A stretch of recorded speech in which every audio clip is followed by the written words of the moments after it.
प्रिय विद्यार्थियों, मैं डॉक्टर के.वी. बंसल, राजकीय महाविद्यालय दौसा, रसायन शास्त्र विभाग, बीएससी पार्ट 2 में पेपर 3 में हम बात कर रहे थे रासायनिक साम्य की।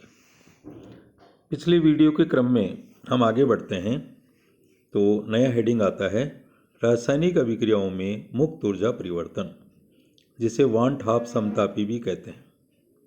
Free energy change in chemical reaction which is known as van't Hoff isotherms, कि रासायनिक अभिक्रियाओं में कितना मुक्त ऊर्जा परिवर्तन होता है, इसका हमें अध्ययन करना है। समतापी का अर्थ आप समझते हैं कि यहाँ टेम्परेचर क्या रखेंगे, कांस्टेंट, और वान हाफ नाम के वैज्ञानिक ने बताया, इसलिए क्या कहते हैं इसे, वान हाफ समतापी। किसी रासायनिक अभिक्रिया में मुक्त ऊर्जा परिवर्तन का परिकलन वान हाफ ने किया है, जिसकी सहायता से हम अभिक्रिया की स्वतः प्रवर्तिता का अध्ययन किया जा सकता है। क्या मतलब हुआ कि कोई रासायनिक अभिक्रिया होती है तो उसमें कितनी ऊर्जा मुक्त होगी, उसमें जो परिवर्तन देखेंगे उसकी गणना किसने की है, वान हाफ ने। और इसकी सहायता से हम क्या देखेंगे, अभिक्रिया की स्वतः प्रवर्तिता, कि अभिक्रिया अग्र दिशा में होगी या नहीं होगी, ये हमें अध्ययन करना है। स्पॉन्टेनिटी, माना कि कोई गैसीय अभिक्रिया है जिसमें A + B = C + D बन रहा है। A के माना कि N1 मोल क्रिया कर रहे हैं, B के N2 मोल क्रिया कर रहे हैं, C के M1 बन रहे हैं और D के M2 मोल बन रहे हैं। इस अभिक्रिया के लिए मुक्त ऊर्जा में अत्यंत सूक्ष्म परिवर्तन, अत्यंत सूक्ष्म यानी बहुत ही कम, क्या होगा, Dg = -SdT + VdP।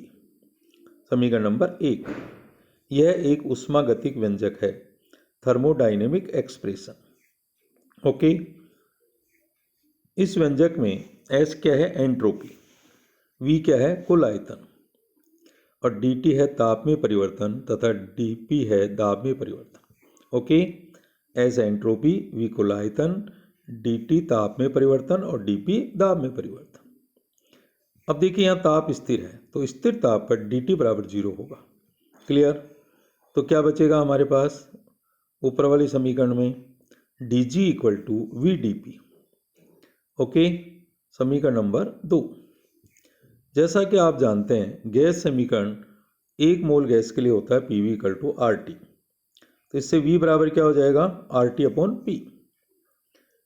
ओके, इस V का मान उपरोक्त समीकरण में रख दें तो हमारे पास आएगा dg = RT × dP/P। समीकरण नंबर 3, इस समीकरण नंबर 3 का हम इंटीग्रेशन करेंगे, समाकलन करने पर इसका इंटीग्रेशन करेंगे तो integration dg = RT integration 1/P × dP।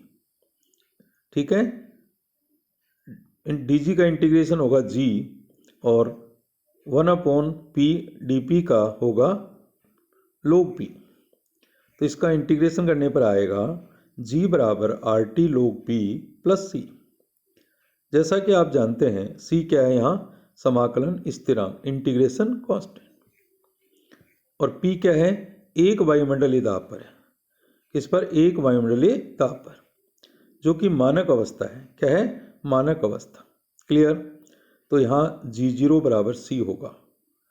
G0 क्या है, मानक अवस्था में मुक्त ऊर्जा कितनी है, तो G0 = C मानी कंसंट्रेशन, तो हम ये कहेंगे G0 है मानक अवस्था में मुक्त ऊर्जा। तो हमारा जो फॉर्मूला बनेगा, G = G0 + RT log P। Okay, ये हमने C का मान रख दिया, किसका रख दिया, C का।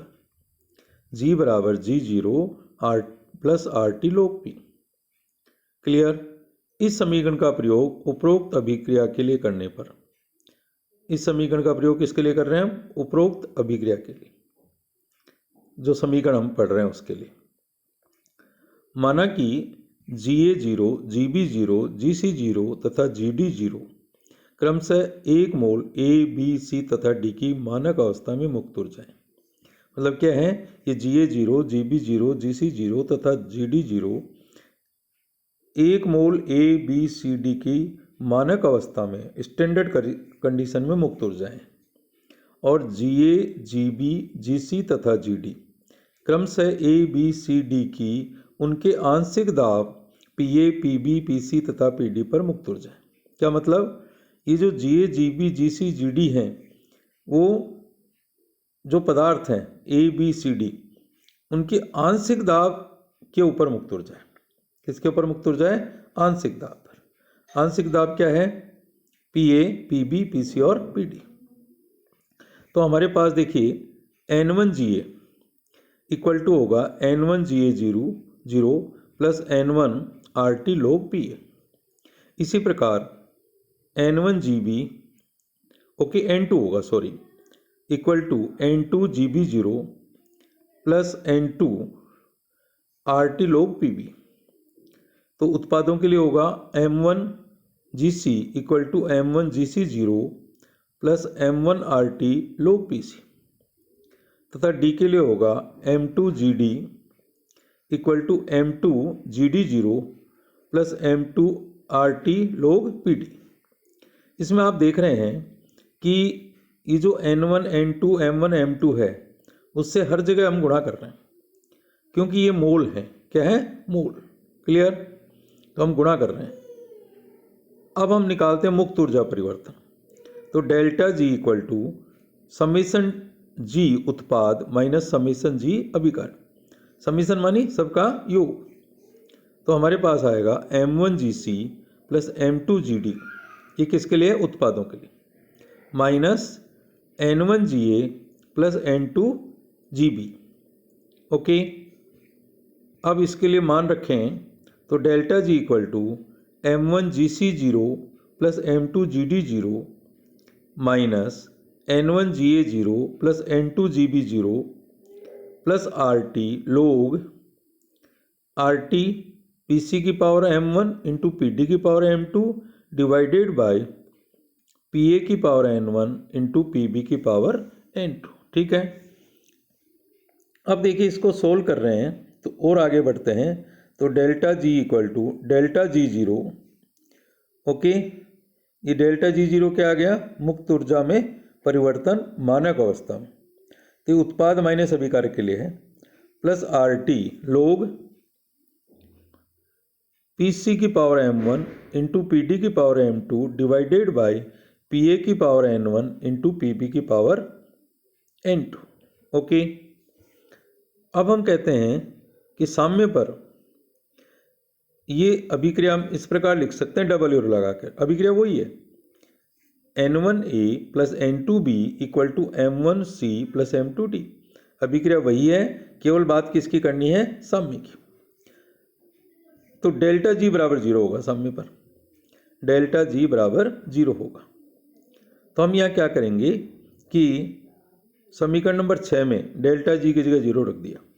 तो क्या आ गया?